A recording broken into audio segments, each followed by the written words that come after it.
seekor anjing mungil Siberia Husky yang terluka diadopsi Kostan Sepala. Kostan berasal dari Belgia.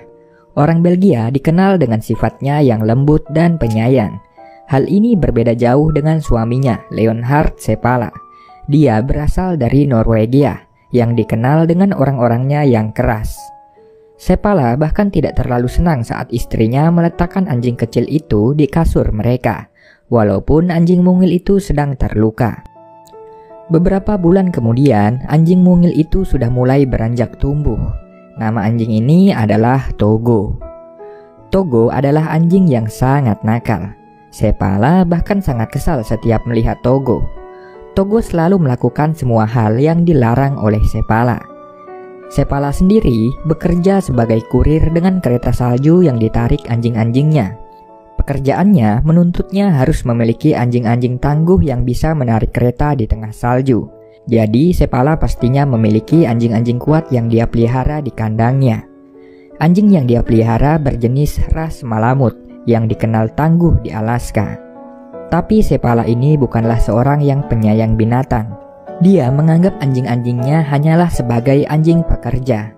Tidak ada hubungan spesial yang membuatnya menyayangi anjing-anjingnya itu. Kostan menyarankan suaminya untuk menjadikan Togo sebagai anjing penarik kereta. Tapi Sepala menolak mentah-mentah. Menurutnya mental Togo sangat lemah. Togo juga anjing yang kecil, bodoh, dan tak bisa dilatih. Selain itu, Togo bukanlah anjing ras Malamut yang dikenal tangguh. Sepala malah berniat memberikan Togo kepada temannya yang setiap tahun mengambil satu anjing mereka. Hal itu tentunya membuat istrinya sangat kesal. Di suatu hari, Sepala menyerahkan Togo pada temannya. Kostan tak bisa menutupi rasa sedihnya karena ditinggal anjing kesayangannya itu. Selang beberapa hari, Togo dikembalikan karena si pemilik tak kuat menghadapi Togo yang sangat nakal. Ya, Togo ini memang anjing yang sangat amat nakal. Ketika dikurung, Togo selalu bisa keluar dari kandangnya.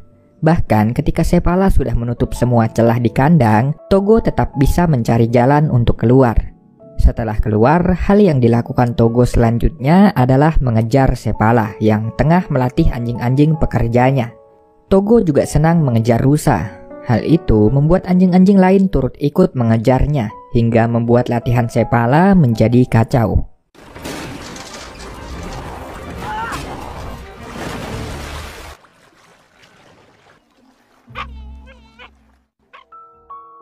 Sepala yang sudah muak mengurung Togo di gudang dan dikunci dari luar. Ia lalu melanjutkan pelatihan untuk anjing pekerjanya. Tapi lagi-lagi, Togo yang cerdik tetap bisa menemukan jalan untuk keluar. Togo lagi-lagi mengejar Sepala yang tengah berlatih. Sepala yang sudah kewalahan mengantar Togo ke kota. Togo diberikan pada seorang wanita yang ingin mengadopsi anjing peliharaan. Namun Kostan istrinya tidak senang dengan keputusan Sepala untuk membuang Togo. Rasa sayangnya pada Togo membuat Kostan dengan berat hati melepas Togo. Di rumah barunya, Togo merasa tak nyaman. Dia ingin kembali pulang ke rumah Sepala. Togo berputar-putar di dalam rumah untuk mencari jalan keluar. Namun semua celah di rumah itu tertutup. Dengan nekatnya, Togo akhirnya menerobos jendela kaca dan berhasil kabur. Lagi dan lagi, Togo berhasil mengejar Sepala yang tengah melatih anjing-anjingnya. Tampaknya tidak ada sesuatu yang bisa menghentikan keinginan Togo. Walaupun kepalanya berdarah, Togo tetap ngotot ikut dengan Sepala. Dia juga tidak mau hanya duduk di kereta. Togo ingin menjadi anjing penarik kereta. Keinginan besar Togo membuat Sepala menyerah. Togo lalu dipasang menjadi anjing penarik di posisi paling belakang. Untuk diketahui, setiap posisi dari anjing penarik ini mempunyai peran yang berbeda-beda. Jika diurutkan, posisi paling belakang adalah untuk anjing yang paling lambat, dan yang paling depan untuk yang paling cepat. Pada latihan pertamanya, Togo lebih cepat dari rekan yang di sampingnya. Sepala lalu memindahkan Togo ke urutan baris kedua. Saat sampai di rumah, Togo menyalahi posisinya karena sudah berada di posisi paling depan. Dari sini Sepala baru menyadari bahwa Togo bukanlah seekor anjing penarik, melainkan seekor anjing pemimpin. Saat itulah pertama kalinya Sepala menamai anjingnya ini dengan nama Togo, yang memiliki arti layaknya Laksamana. Dari sini hubungan antara Sepala dan Togo mulai terjalin. 2 tahun kemudian, Togo berdiri kokoh di depan memimpin rekan-rekannya menuju kompetisi maraton balapan kereta anjing. Tak banyak yang menjagokan Sepala. Kebanyakan orang lebih menjagokan Scotty Allan sebagai juara bertahan di lomba itu. Bahkan orang yang bertaruh untuk Sepala dikucilkan saat itu. Lomba pun dimulai. Juara bertahan Scotty Allan memimpin di depan. Namun titel juara bertahan lawannya itu tak membuat Sepala dan anjing-anjingnya gentar. Mereka tambah semangat untuk mengalahkan Scotty Allan. Perlahan dan pasti, Togo membawa rekan-rekannya menyalip kereta lawan. Di titik akhir, Sepala berada di posisi paling depan. Togo dan rekan-rekannya membawa Sepala finish di posisi pertama sebagai juara baru. Togo memang anjing yang luar biasa. Walaupun hanya anjing Siberia Husky dan tubuhnya lebih kecil dari yang lain, Togo memiliki semangat dan mental yang tangguh. Hari yang indah ditutup dengan plakat juara pertama lomba maraton yang terpajang di rumah Sepala. 10 tahun kemudian, tepatnya tahun 1925, Desa Nome dilanda wabah penyakit difteri. 5 anak meninggal, 20 anak sedang dirawat serius. Obat penyakit difteri sudah tersedia, namun ada di pusat kota yang jauh dari Desa Nome. Pengantaran obat difteri dari kota terhalang cuaca buruk dan badai yang akan terjadi. Rapat antar para pejabat pun digelar. Salah seorang pejabat menyarankan untuk memakai pesawat dalam pengantaran obat, tapi sepertinya itu adalah ide buruk karena badai akan datang. Namun pejabat itu tetap meyakini bahwa pesawat bisa melintasinya. Kemudian salah seorang pejabat yang lain memberikan alternatif pengantaran, yaitu dengan jasa Sepala. Tapi untuk kali ini Sepala tidak mau ambil resiko. Dia lebih setuju pejabat yang sebelumnya dengan ide pesawatnya. Seorang dokter lalu menumpang di kereta Sepala untuk pulang. Ketika sampai di rumah sakit, Sepala baru melihat sendiri dengan mata kepalanya kenyataan bahwa banyak anak-anak di Desa Nome terserang wabah difteri. Mereka semua sangat membutuhkan obat difteri untuk bisa selamat. Di malam itu, Sepala memutuskan untuk menjemput obat difteri yang ada di kota. Di saat itu, usia Togo sudah 12 tahun. Usia yang sudah tua untuk seekor anjing memimpin perjalanan yang jauh. Kostan sangat khawatir dengan keadaan Togo bila Togo harus ikut dalam perjalanan Sepala melintasi badai. Namun masalahnya, jika Sepala pergi tanpa Togo di kondisi badai, mungkin nyawa Sepala tidak akan selamat. Itulah sebabnya Togo harus ikut dalam misi mulia itu. Masalah lainnya adalah tidak ada bantuan udara untuk Desa Nome. Jadi harapan satu-satunya untuk mendapatkan obat difteri adalah dengan jasa Sepala.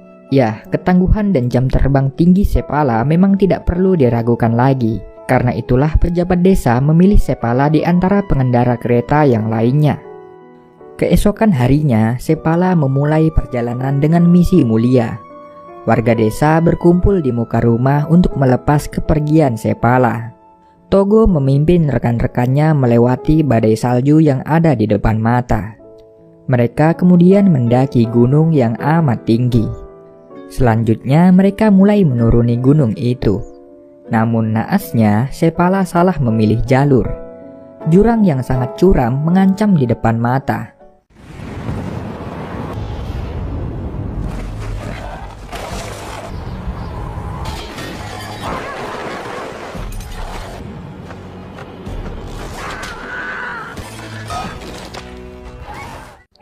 Untungnya, satu kapak Sepala masih bisa menyelamatkan mereka.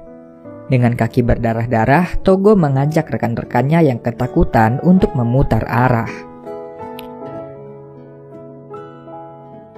Sepala kemudian tiba di persinggahan pertama dengan kondisi luka di tubuhnya.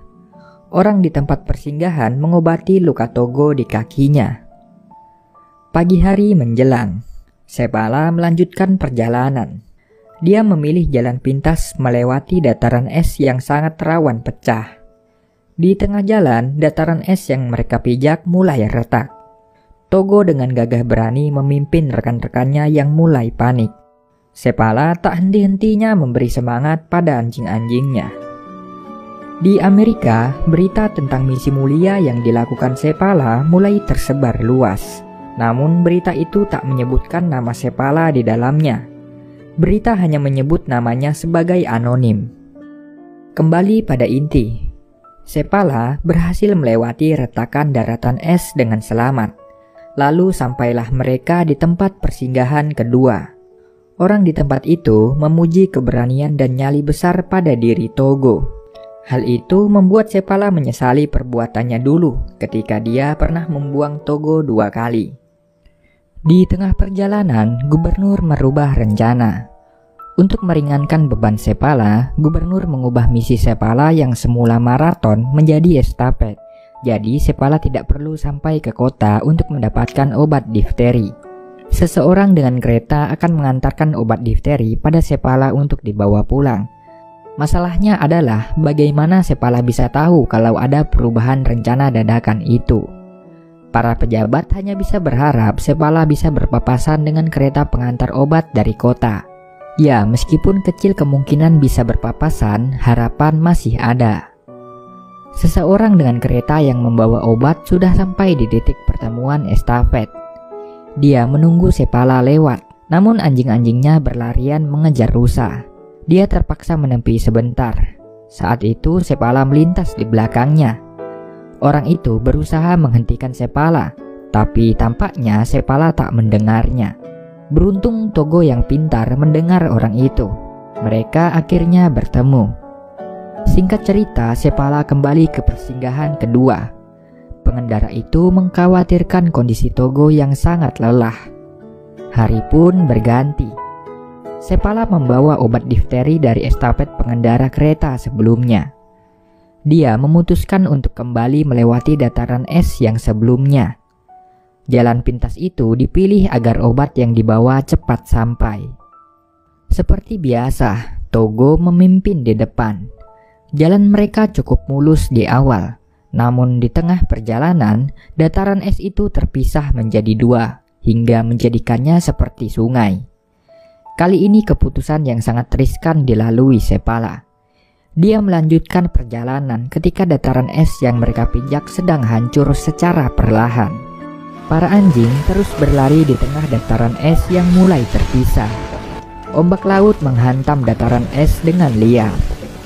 Togo dan rekan-rekannya terus berlari melewati berbagai retakan.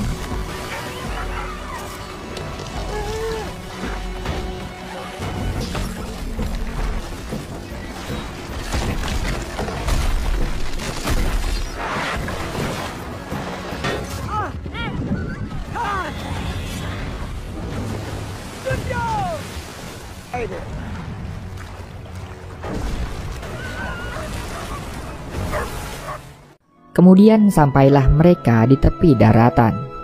Namun mereka tak bisa menggapai daratan karena dataran es yang sudah terpisah cukup jauh. Sepala lalu menancapkan besi di dataran es, kemudian melemparkan Togo ke daratan. Togo menarik tali sekuat tenaga untuk bisa menahan dataran es agar bisa mendekat ke daratan. Mereka akhirnya berhasil melewati ganasnya lautan es yang hancur. Tak berapa lama sampailah mereka di persinggahan pertama. Wanita di persinggahan itu sangat bersedih melihat kondisi Togo yang tengah sekarat. Tapi Sepala tampaknya tak menyadari keadaan Togo. Di rumah, seorang pengendara kereta bernama Joe Dexter berangkat untuk menjemput estafet Sepala. Joe memakai anjing bernama Fox dan Balto untuk memimpin kereta. Kembali pada Sepala. Dia bersiap untuk melanjutkan perjalanan pulang karena waktu yang tidak banyak lagi. Saat di perjalanan, Sepala menarik Togo untuk diistirahatkan di kereta. Namun seperti biasa, Togo tidak mau hanya berdiam diri di kereta. Dia tetap ngotot untuk memimpin di depan. Tidak ada hal apapun yang bisa menghalangi tekad kuat Togo. Kemudian mereka melalui medan gunung yang curam. melewati dinginnya hutan mati penuh salju, hingga akhirnya badai salju kembali datang. Jarak pandang Sepala sudah sangat terbatas. Sepala menyerahkan kendali nahkoda kereta pada Togo untuk mencari jalan pulang. Perjalanan kembali berlanjut. Badai salju membuat udara turun hingga minus 60 derajat. Sepala mengalami hipotermia. Saat kembali sadar, anjing-anjingnya sudah meringkuk kedinginan, termasuk Togo yang tampaknya sangat kelelahan. Keadaan yang sangat sulit ketika Togo sudah tak mampu lagi berjalan. Sedangkan jika mereka berdiam diri, tubuh mereka akan mati membeku karena tidak ada aktivitas yang bisa menghangatkan tubuh. Di tengah kesulitan itu, Joe datang untuk menyambut estafet Sepala. Singkat kata, sampailah mereka di persinggahan terakhir. Joe kemudian mengantar obat difteri ke pengendara estafet selanjutnya, yaitu Gunnar Kasen. Gunnar lalu meneruskan perjalanan hingga obat difteri sampai ke desa Nome. Seorang wartawan meminta nama Gunnar dan anjing penariknya, yaitu Balto. Mereka kemudian memotret Balto sebagai ikon penyelamat desa Nome. Kenyataan yang sangat miris ketika Sepala dan Togo membawa obat difteri sejauh 425 km, namun nama mereka tenggelam oleh Gunnar dan Balto yang hanya menempuh jarak 50 km. Berkat obat difteri, anak-anak di desa Nome terbebas dari wabah penyakit difteri. Sepala kembali ke rumah dengan berjalan kaki. Sebagai bentuk rasa terima kasihnya, Sepala membiarkan Togo beristirahat di kasurnya. Keesokan harinya, raut kecewa terpancar di wajah Kostan karena suaminya yang sudah berjuang mati-matian bersama Togo tak muncul di pemberitaan. Warga satu persatu berdatangan ke rumah Sepala untuk memberikan buah tangan sebagai ucapan rasa terima kasih mereka atas perjuangan Sepala dan Togo, serta anjing-anjing penariknya. Malamnya para warga tak berhenti untuk berkunjung. Salah seorang anak menanyakan pertanyaan yang cukup sensitif bagi Sepala. Mr. Sepala, is Togo going to die? Di saat itulah Sepala menyesali keputusannya karena membuat Togo terus berlari hingga sekarat. Everything you ever tried to warn me about has come true. I have run him to death. Not very long from that.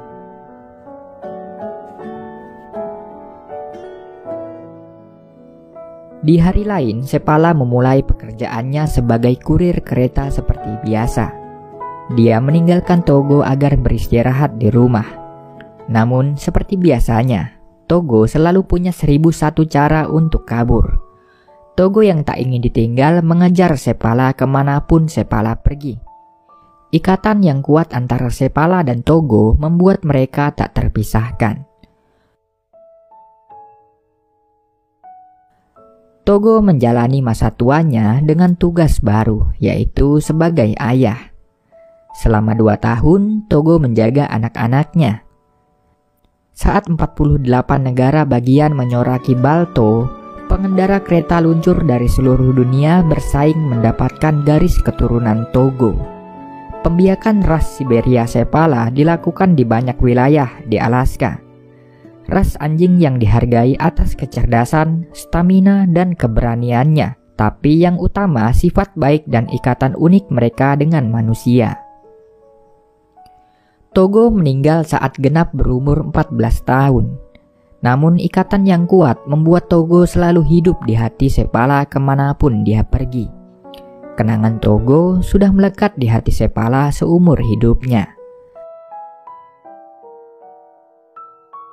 Berdasarkan riwayat, sebuah patung didirikan di Central New York untuk mengenang estafet serum difteri di tahun 1925. Dan patung yang didirikan itu adalah patung Balto. Di tahun 2011, majalah Time menyebut Togo sebagai hewan paling heroik sepanjang masa. Dari sini, kita bisa mengambil pelajaran berharga bahwa tak semua orang bisa menghargai proses. Kebanyakan orang hanya melihat hasil akhir. Sepala dan Togo menempuh jarak 425 km. Namun namanya kalah tenar dari Gunnar dan Balto karena Gunnar adalah orang terakhir yang melanjutkan estafet hingga sampai ke desa Nome, walaupun hanya berjarak 50 km. Tapi pada akhirnya semua kebenaran terungkap sejak majalah Time menobatkan Togo sebagai hewan paling heroik sepanjang masa. Perjuangan keras Togo hingga berdarah-darah akhirnya mendapatkan pengakuan setelah berpuluh-puluh tahun. Pada akhirnya film ini ditutup dengan ending yang manis.